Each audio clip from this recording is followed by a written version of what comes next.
قد حان الخير وما أجمل أن نحيا. خيرات اليوم الأحد 16/11/2025 عندنا اليوم بطاطس.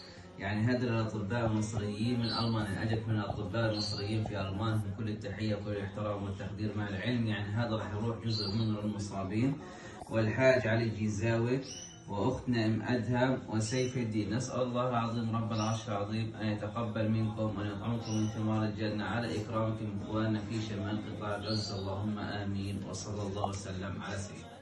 ونغني في كل مكان تمكينا للإنسان، تعميرا للأكوان، سيدوم الخير وإن رحلت كل الأزمان.